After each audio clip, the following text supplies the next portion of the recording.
Operating profit before working capital changes, और working capital आपकी क्या है? जैसे मैंने बैलेंस शीट को मेंशन किया था,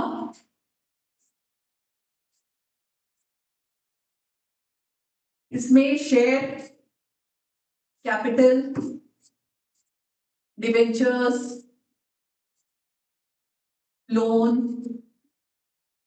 उसके बाद फिर करेंट लायबिलिटीज,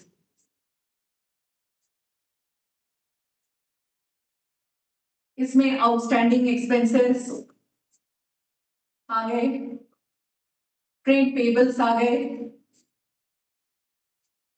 या क्रेडिटर्स किया गया। ठीक है, ये अपना बैलेंस शीट के आइटम्स हो गए। और यहां क्या होगा? फिक्स्ड एसेट्स,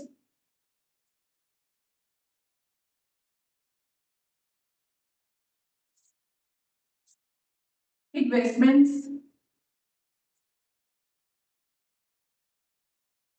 ठीक है, उसके बाद हमारा करंट एसेट्स।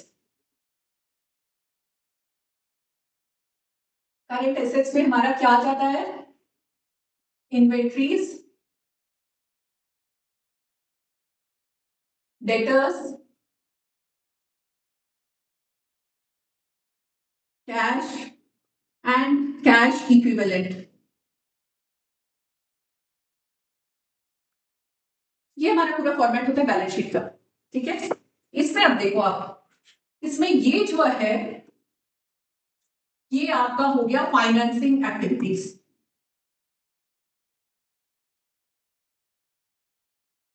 ये हो गया आपका इन्वेस्टिंग एक्टिविटीज, और जो बचा हुआ है इसमें एक और चीज आपका बचा रहता है, इसमें होता है रिजर्व्स एंड सरप्लस, ये भी रहता है।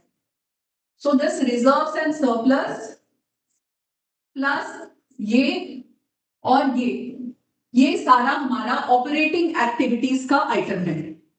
ठीक है, जो भी चेंजेस होते हैं current asset, current liabilities, current asset minus current liabilities is the working capital. So the changes in working capital plus reserves and surplus, ये आपकी ऑपरेटिंग एक्टिविटीज के ही आइटम होते हैं। आता है वो होता है आपका operating profit before working capital changes. Now working capital changes का भी इफेक्ट यहाँ पे आप डालोगे, इसमें ये फॉर्मेट होता है, इसको लर्न कर लेना। आप इसमें इसका इफेक्ट दे दोगे तो आपके पास क्या आएगा? Cash generated from operations. उसके बाद आप क्या करोगे? इनकम टैक्स पेड को लेस करोगे,